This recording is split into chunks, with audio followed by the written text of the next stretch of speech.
Welcome back. तो कैसे हैं आप? आज की इस वीडियो में अपन डिस्कस करने वाले हैं मैकेनिकल प्रॉपर्टीज ऑफ फ्लूइड के प्रीवियस ईयर क्वेश्चंस। तो आइए स्टार्ट करते हैं एक एक करके। पहला क्वेश्चन क्या गिवन है, 2024 का पूछा हुआ क्वेश्चन है। Ideal fluid is flowing in a non uniform cross section tube X Y as shown in the figure from end x to end y.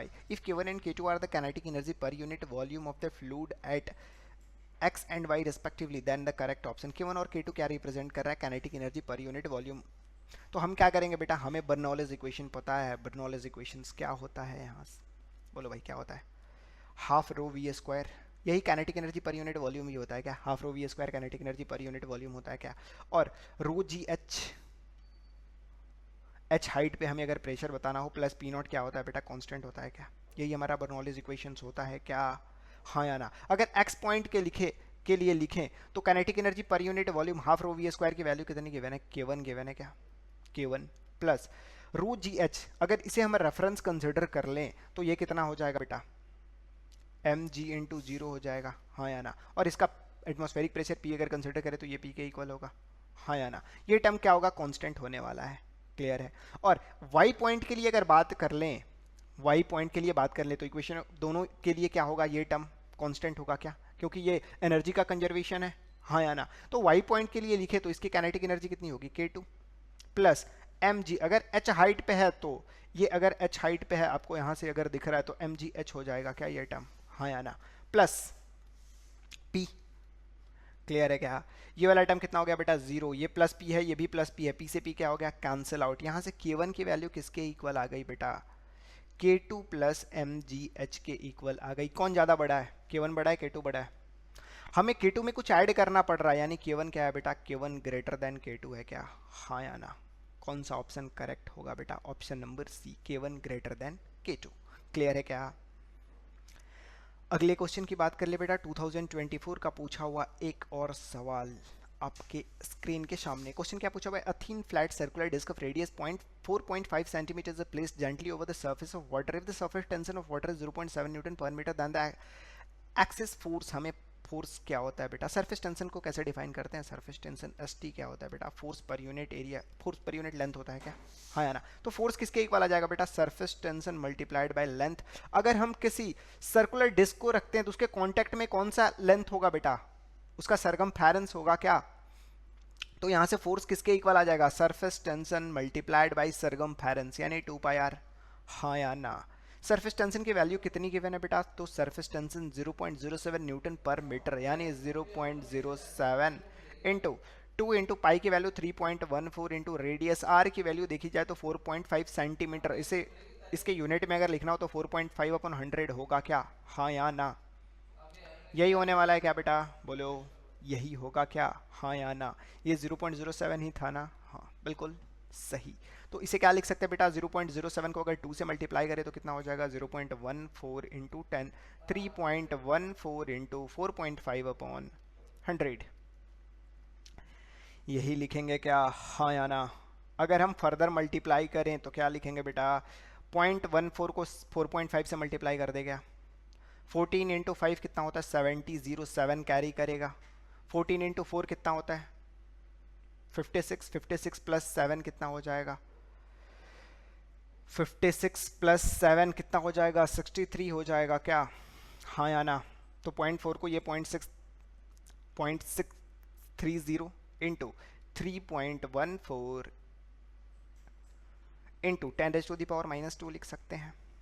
हाँ या ना? लिख सकते हैं क्या? इसे हम फर्दर लिखना चाहें, 0.6 को 3 से अगर मल्टीप्लाई करें तो ये कितना हो जाएगा? 1.8 के अप्रॉक्स होगा क्या? 1.8 इंटू 10⁻⁻² लिख सकते हैं। हाँ या ना? 1.8 के नियर बाई कौन सा आंसर है? 10⁻⁻²। हम फर्दर क्या करें? इसको 18 लिख दे क्या? 8 के बाद और भी टर्म आएगा, इसे 9 लिख देते हैं। 19 इंटू 10⁻⁻ कितना हो जाएगा बेटा? ये -3 लिख सकते हैं क्या? हाँ या ना? यही होगा क्या? न्यूटन। तो इसे फर्दर अपन क्या लिख सकते हैं? 19 मिली न्यूटन mn। तो अपना कौन सा ऑप्शन करेक्ट होगा बेटा? 19.8 मिली न्यूटन इसके नियर बाई आंसर है, तो अपना ए ऑप्शन क्या होगा करेक्ट? आप एग्जैक्ट मल्टीप्लाई करेंगे तो वो आंसर आ जाना है। क्लियर है क्या? 0.630 को 3.14 से मल्टीप्लाई करेंगे तो कितना होगा, 1.98 के इक्वल आएगा। इस वजह से ये अप्रॉक्स 19 मिली न्यूटन के इक्वल इसका आंसर होगा। क्लियर है? अगले क्वेश्चन की बात करें बेटा। अगला सवाल 2023 में पूछा हुआ क्वेश्चन है, which of the following statement is not correct. इसमें से गिवन में से कौन सा स्टेटमेंट सही नहीं है। Coefficient of viscosity is the scalar quantity, सही है। विस्कोसिटी एक स्केलर, कोफिशिएंट ऑफ विस्कोसिटी एक स्केलर क्वांटिटी होता है। Surface tension is a scalar quantity, ये भी करेक्ट है। सरफेस टेंशन स्केलर क्वांटिटी होता है। Pressure is a vector quantity, ये स्टेटमेंट क्या है बेटा, गलत है। प्रेशर क्या होता है, एक स्केलर क्वांटिटी होता है। तो ये स्टेटमेंट क्या हो जाएगा, इनकरेक्ट। तो ये हमारा सही आंसर क्या होगा, सी। ठीक है, रिलेटिव डेंसिटी भी स्केलर होता है। क्लियर है? ये तो जनरल नॉलेज है। अगले सवाल की बात कर ले बेटा। अगला सवाल सेम ईयर 2023 का पूछा हुआ क्वेश्चन है, the viscous drag force acting on a metal sphere of diameter 1 mm falling through a fluid of viscosity 0.8 pascal second with a velocity of 2 metre per second is equal to. तो आप मुझे बताएं drag force कितना होता है, viscous force कितना होता है। 6 पाई ईटा आरवी होता है क्या, हाँ या ना, यही होता है ना, 6 पाई ईटा आरवी। 6 ईटा की वैल्यू कितनी है, सॉरी पाई की वैल्यू कितनी होती है 3.14, और ईटा की वैल्यू कितनी गिवन है 0.8। इंटू आर की बात करें तो डायमीटर कितना गिवन है 1 mm गिवन है, तो रेडियस कितना हो जाएगा 1/2 mm। mm को क्या करना है बेटा, अपने को मीटर में कन्वर्ट करना है, तो क्या करेंगे 100 से डिवाइड भी कर देंगे क्या, तो 10⁻⁻² लिखते हैं। यहाँ पे लिख सकते हैं 1/2 इंटू 10⁻⁻²। ये किसकी वैल्यू है, आर की ये वैल्यू है, ईटा की ये वैल्यू है, पाई की। और वेलोसिटी कितना गिवन है 2 मीटर पर सेकेंड 2। तो ये 2 से 2 क्या हो जाएगा बेटा, यहाँ से कैंसिल आउट हो जाएगा क्या। यहाँ 6 को अगर 0.8 से मल्टीप्लाई करें तो 8 इंटू 6 कितना होता है 48, यानी 4.8 इंटू 3.14 इंटू ये टर्म कितना हो जाएगा 10⁻⁻²। हाँ या ना, यही आएगा क्या। अगर 4.8 को 3.14 से अगर हम मल्टीप्लाई करते हैं तो अप्रॉक्स के इक्वल आएगा ये, बोलो भाई, ये 5 के इक्वल है, 5 इंटू 3 15 के इक्वल आएगा। अप्रॉक्स की बात करें तो 1.5 के इक्वल आएगा क्या, 1.5 इंटू 10⁻⁻² हो जाएगा। इसे फर्दर क्या लिख सकते हैं 15 इंटू 10⁻⁻³ न्यूटन। हाँ या ना, क्लियर है। 15 इंटू 10⁻⁻³ न्यूटन। कौन सा ऑप्शन करेक्ट है बेटा, option number A 15 into 10⁻³ newton. First option ही क्या है अपना, करेक्ट है। क्लियर है। अगले क्वेश्चन की बात कर लें बेटा। तो आप थोड़ा एक चीज़ का ध्यान रखेंगे, क्वेश्चन सॉल्व करते वक्त थोड़े यूनिट कन्वर्जन का ध्यान रखेंगे और थोड़े मल्टीप्लिकेशन का आप ध्यान जरूर रखें। अगले क्वेश्चन पे आ जाए बेटा। अगला सवाल सेम ईयर में पूछा हुआ है, the amount of energy required to form a soap bubble of radius 2 centimetre from the soap solution is nearly. Energy बताना है भाई, एनर्जी किसके इक्वल होता है, बोलो। एनर्जी किसके इक्वल होता है, 2 टाइम्स इंटू सरफेस एरिया होता है क्या, 2t इंटू सरफेस एरिया। हाँ या ना, 2 times surface tension into surface area. Soap bubble form करना है, 2 लेयर होते हैं तो 2t होता है। हाँ या ना। तो टेंशन की बात करें तो टेंशन कितना गिवन है बेटा, surface tension of soap bubble is 0.03, तो 0.03 इंटू सरफेस एरिया कितना होगा। अगर हम किसी बबल की बात करें तो स्पेयर होता है, स्पेयर का सरफेस एरिया कितना होता है 4πr² होता है क्या, 4πr²। मल्टीप्लाई करते हैं, ये कितना हो जाएगा बेटा, 2 में 0.03 से मल्टीप्लाई करेंगे तो ये कितना होगा 0.06 इंटू 4 इंटू 3.14 इंटू, अगर रेडियस की बात कर ले तो क्या लिखेंगे बेटा 2 इंटू 10⁻⁻² का स्क्वायर। मीटर में कन्वर्ट करेंगे, हाँ या ना। इसे हम क्या लिखेंगे 0.06 इंटू 4 इंटू 3.14 इंटू 4 इंटू 10⁻⁻⁴। ठीक है, -4 वाला टर्म छोड़ के बाकी सारे टर्म्स को मल्टीप्लाई कर लें। ये कितना हो जाएगा बेटा 4 इंटू 4 कितना हो जाएगा 16, और 16 में अगर 6 से मल्टीप्लाई करें तो कितना होगा 16 इंटू 6 कितना होता है 96 होता है क्या, तो 0.96 इंटू 3.14 इंटू 10⁻⁻⁴ होगा क्या, जूल। अब 3.14 में 9 से मल्टीप्लाई करें तो 9 इंटू 3 कितना होगा 27, यानी 2.7। बाकी टर्म 9600 है, तो ये अप्रॉक्स किसके इक्वल आ रहा है बेटा 3 के इक्वल आएगा क्या, वापस से 3 में 0.9 से मल्टीप्लाई करें तो ये 3 के नियर बाई ही आएगा, हाँ या ना। तो इसे हम लिख सकते हैं 3.01 इंटू 10⁻⁻⁻⁴ जूल। कौन सा ऑप्शन करेक्ट है बेटा? Option number B. क्लियर है क्या यहाँ तक? कोई डाउट? अगले क्वेश्चन की बात कर ले। अगला क्वेश्चन आपसे सेम ईयर में पूछा हुआ क्वेश्चन है, the vanity tube meter works on the principle of, तो आप सबको पता है ये बर्नौलीज प्रिंसिपल के बेसिस पे वर्क करता है, कंजर्वेशन ऑफ एनर्जी के प्रिंसिपल पे वर्क करता है। क्लियर है, कोई लोड नहीं। अगले क्वेश्चन पे आ जाए। अगला सवाल आपसे पूछा हुआ है नीट 2022 में, the terminal velocity of A copper ball of mass 5 mm falling through a tank of oil at room temperature is 10 centimeter per second. The viscosity of the oil at room temperature is 0.9 kg meter per second. The viscous drag force, तो हमें पता है viscous drag force कितना होता है भाई? viscous drag force की value कितनी होती है? F इक्वस टू, अभी हमने जस्ट सॉल्व करा था, एक क्वेश्चन और पूछा गया था, कितना होता है बेटा? 6 पाई ईटा RV होता है क्या? हाँ या ना? 6 पाई की वैल्यू 3.14 इंटू ईटा की वैल्यू कितनी गिवन है बेटा? 0.9 kg मीटर पर सेकेंड गिवन है, तो 0.9, और रेडियस R की वैल्यू कितनी गिवन है? 5 mm, यानी 5 इंटू 10⁻³ इंटू वेलोसिटी कितनी गिवन है? 10 सेंटीमीटर पर सेकंड। मीटर पर सेकंड में कन्वर्ट करने के लिए क्या करेंगे बेटा? 10⁻² से मल्टीप्लाई कर देंगे। ये कितना हो जाएगा? 10 इंटू 10⁻² मल्टीप्लाई कर लेगा। ये टर्म कितना हो जाएगा? 6 इंटू 3.14 करें तो कितना हो जाएगा? 18.86। अगर इन टर्म्स को मल्टीप्लाई कर लेते हैं तो 5 इंटू 10 कितना हो जाएगा बेटा? 50, या 0.9 इंटू 10 कर लेते हैं, 9 इंटू 5 45 इंटू 10⁻⁴, ये टर्म कितना आ जाएगा बेटा? -3, और -2 मिलके कितना हो गया? -5 हो गया क्या? हाँ या ना? अब 18 में 4.5 से हमें क्या करना है? मल्टीप्लाई करना है। पहले 1 डिजिट इधर सब्सिट्यूट कर दे क्या? 1.886 इंटू 4.5 इंटू 10⁻⁴, ये कितना हो जाएगा? एक टर्म हमने यहाँ पे ला दिया, एक टर्म यहाँ पे ला दिया, कितना हो जाएगा? -3 का टर्म आ जाएगा क्या? हाँ या ना? 4.5 में 1.8 से अगर मल्टीप्लाई करें तो किसके इक्वल आएगा बेटा?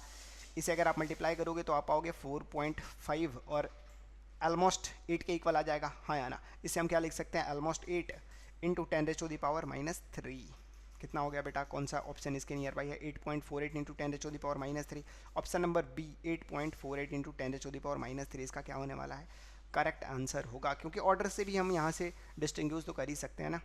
2 का ऑर्डर सेम है, 4 का और 8 का। 4 में 1.8 से मल्टीप्लाई करेंगे, ऑब्वियस है 4 से मच मोर होगा। ऑप्शन नंबर बी अपना करेक्ट होगा। क्लियर है क्या? अगले क्वेश्चन की बात कर ले बेटा। अगला क्वेश्चन क्या पूछा हुआ है? If so bubble expends the pressure inside the bubble, तो हमें पता है प्रेशर किसके इक्वल होता है? नॉर्मली प्रेशर की बात करें तो pressure force per unit area होता है। अगर कोई एक्सपेंड करा तो उसका एरिया क्या हो रहा है? एरिया इंक्रीज हो रहा होगा, तो एरिया इंक्रीज होगा तो प्रेशर क्या होगा? डिक्रीज होगा क्या? Pressure decreases. इसे सॉल्व करने की ज़रूरत ही नहीं है। अगले सवाल की बात करें तो अगला सवाल पूछा हुआ है, the spherical ball is dropped in a long column of highly viscous liquid. एक हाईली विस्कस लिक्विड में किसी बॉडी को क्या करते हैं? ड्रॉप करते हैं। The curve in a graphs on which represent the speed. अगर कोई बॉडी को हम ड्रॉप करते हैं तो इनिशियली वो एक्सेलरेटेड होता है, लेकिन एक पार्टिकुलर टाइम के बाद उसकी वेलोसिटी क्या हो जाती है? वो टर्मिनल वेलोसिटी को अटेन कर लेता है और उसकी वेलोसिटी कांस्टेंट हो जाती है। तो इसमें से कौन सा ग्राफ है बेटा जिसमें वेलोसिटी कांस्टेंट है? ये ग्राफ रिप्रेजेंट कर रहा है इसकी velocity through out the motion constant रहती है, तो ये क्या होगा? गलत होगा। अगर हम बी की बात करें तो बी ऑप्शन ये है, बी के करस्पॉन्डिंग जो ग्राफ है इसमें वेलोसिटी कंटिन्यूसली क्या हो रहा है बेटा? डिक्रीज डिक्रीज डिक्रीज होते होते एक टाइम के बाद से क्या हो रहा है? वेलोसिटी इसका कांस्टेंट हो जा रहा है क्या? तो कौन सा ऑप्शन करेक्ट होगा? बी के करस्पॉन्डिंग जो ग्राफ ड्रॉन है उसका क्या होगा बेटा? करेक्ट होगा, यही ग्राफ आएगा हमारा, हाँ या ना? तो ऑप्शन बी अपना करेक्ट आंसर होगा। अगले क्वेश्चन की बात कर ले बेटा। अगला क्वेश्चन गिवन है, the velocity of a small ball of mass m and density d when dropped in a container filled with glycerine become constant after some times, यानी टर्मिनल वेलोसिटी को वो अचीव कर लेता है। If the density of glycerine is d/2, then the viscous force acting on the ball will भी। कैसे calculate करेंगे बेटा? अगर मान लो कोई बॉल ड्रॉप हो रहा है तो उसके नीचे कौन सा फोर्स लग रहा होगा? mg लग रहा होगा क्या? उसका ग्रेविटेशनल फोर्स। ऊपर की बात करें तो उसके ऊपर कौन सा फोर्स लग रहा होगा? एक तो बायोंट फोर्स लग रहा होगा और दूसरा विस्कस फोर्स लग रहा होगा, हाँ या ना? फोर्सेस को बैलेंस कर ले तो हम यहाँ से क्या लिख सकते हैं? F B plus F V किसके इक्वल होगा? एम जी के इक्वल होगा। हमें एफ वी कैलकुलेट करना, तो एफ वी की वैल्यू किसके इक्वल हो जाएगी बेटा?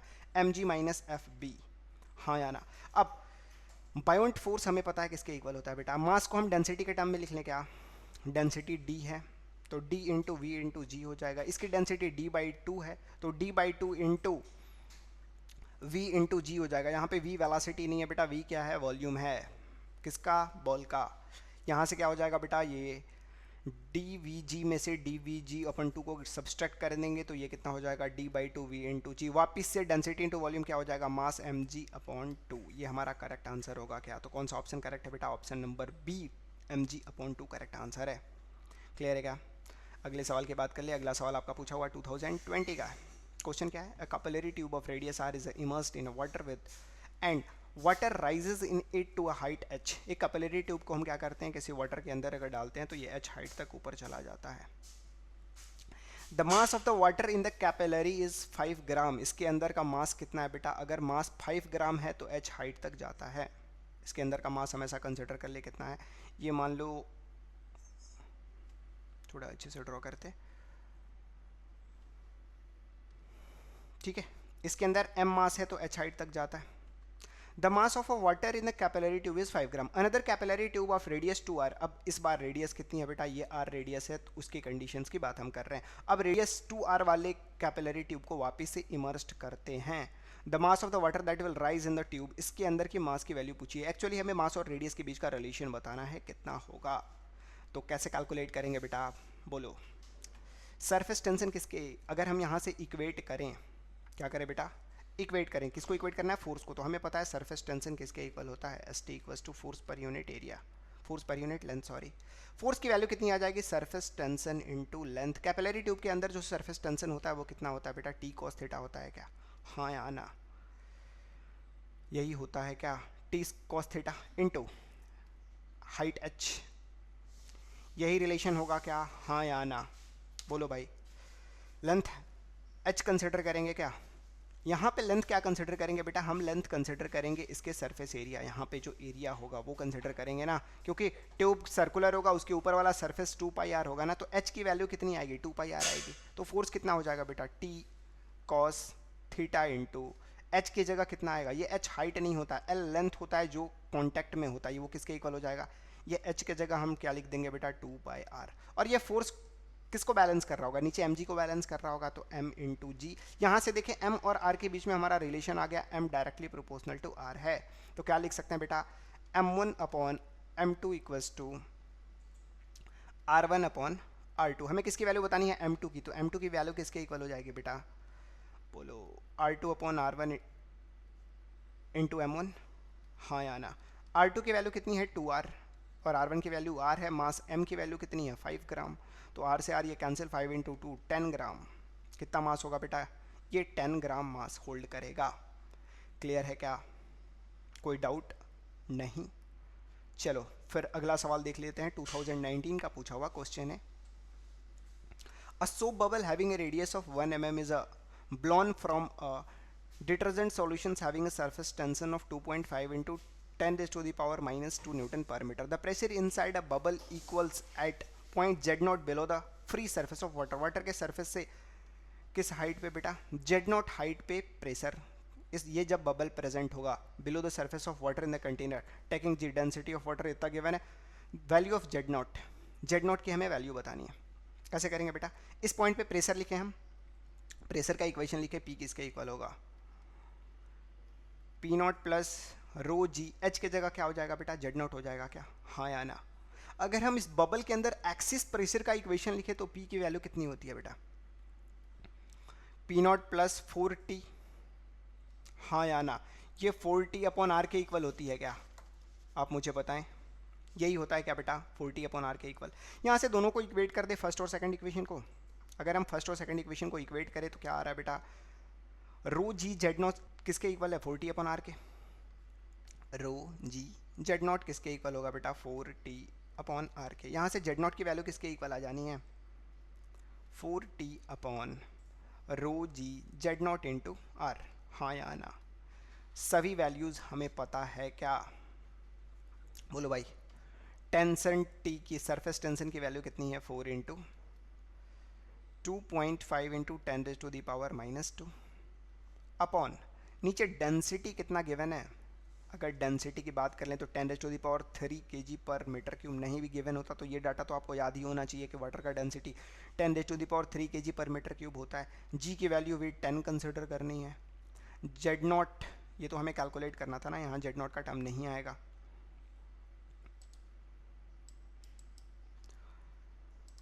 क्या करेंगे अब, यहाँ पे फर्दर हम वैल्यू पुट कर दें, रो की वैल्यू हो गई, जी की वैल्यू हो गई, आर की वैल्यू हमें पुट करनी है। आर का वैल्यू कितना गिवन है बेटा, बोलो इस क्वेश्चन में आर कितना गिवन है, 1 mm गिवन है क्या। 1 mm की वैल्यू कितनी होती है, 10⁻³ होती है क्या, हाँ या ना। अब बोलो अगर 2.5 में हम किससे मल्टीप्लाई करते हैं, 2.5 को अगर 10 से मल्टीप्लाई करते हैं तो ये कितना हो जाएगा, 2.5 को अगर 4 से मल्टीप्लाई करते हैं तो कितना हो जाएगा 10, हाँ या ना। यहाँ से क्या लिख सकते हैं बेटा, सबको रिजॉल्व कर लें, 10 इंटू 10⁻⁻² इंटू 10⁻⁻, सबको ऊपर लेके जाते हैं, पावर -3, 10⁻⁻1 और ये 10⁻⁻+3, यही होगा क्या, ये -3 + 3 कैंसिल आउट हो जाएगा, ये -1 + 1 कैंसिल आउट हो जाएगा, कितना आ गया बेटा 10⁻⁻² मीटर। कौन सा ऑप्शन करेक्ट है बेटा, 10⁻⁻² मीटर है, हाँ या ना। तो 10⁻⁻² मीटर को हम सेंटीमीटर में अगर कन्वर्ट करना चाहें तो इसे क्या लिख सकते हैं बेटा, क्या करेंगे, मीटर को सेंटीमीटर में कन्वर्ट करने के लिए 100 से मल्टीप्लाई कर देंगे तो 100 10⁻² कैंसिल आउट हो जाएगा, ये किसके इक्वल आ जाएगा, 1 सेंटीमीटर के इक्वल आ जाएगा क्या। कौन सा ऑप्शन करेक्ट होगा बेटा, 1 सेंटीमीटर। ऑप्शन नंबर ए अपना क्या है, करेक्ट आंसर है। क्लियर है क्या। अगले क्वेश्चन की बात कर ले बेटा। अगला क्वेश्चन गिवन है, a small hole of area of cross section 2 mm square present near the bottom of a fully filled open tank of height 2 meter. Taking g equals to 10 meter per second square, the rate of flow of water through the open hole would be, rate of flow of water पूछा है, water का flow का rate किसके equal होगा, बोलो भाई rate of flow of water कितना होता है, rate of flow of water कितना हो जाएगा, rate of flow of water कितना हो जाएगा, v इंटू ए, वेलोसिटी इंटू एरिया, हाँ या ना। वेलोसिटी किसके इक्वल होगा, h हाइट से अगर फॉल हो रहा है तो √2gh के, और एरिया ए, हाँ या ना, यही होगा। इसमें वैल्यू पुट कर दे, 2 × 10 × 2 मल्टीप्लाइड बाई एरिया कितने गिवन है बेटा, 2 mm 2 मिलीमीटर स्क्वायर गिवन है, तो कितना हो जाएगा 2 × 10⁻⁻6 हो जाएगा क्या, हाँ या ना, यही टर्म होगा। इसमें से रूट से 2 को बाहर निकाल रहे हैं, ये कितना हो जाएगा बेटा, 2√10 × 2 × 10⁻⁻6, यही होगा क्या। 2 × 2 करें 4√10 × 10⁻⁻6, √10 की वैल्यू कितनी होती है बेटा, पाई का स्क्वायर होता है, पाई के इक्वल यानी 3.14, हाँ या ना। 4 × 3.14 × 10⁻⁻6, 4 × 3 कितना होगा 12, 12.6 × 10⁻⁻6, कौन सा ऑप्शन सही है बेटा, ऑप्शन नंबर डी करेक्ट है क्या। क्लियर है, इसका कौन सा ऑप्शन करेक्ट होगा, डी। तो यहाँ पे बेटा अपना खत्म होता है mechanical properties of fluid. Thank you, मिलते हैं अपन नेक्स्ट एपिसोड में नेक्स्ट चैप्टर के साथ, हमारे साथ बने रहिए। अपन मार्च कंप्लीट होते होते क्या करने वाले हैं बेटा, पूरे फिजिक्स के लास्ट 5 ईयर के क्वेश्चंस अपन फिजिक्स के ही नहीं, केमिस्ट्री के भी, बायो के भी, आप हमारे चैनल पे जाके देख सकते हैं। डेली लाइव 3 बजे, 5:30 बजे और 7 बजे आप जाके देख सकते हैं, डेली लाइव आ रहे हैं आपके लिए। ठीक है, मिलते हैं अपन नेक्स्ट एपिसोड में। Thank you.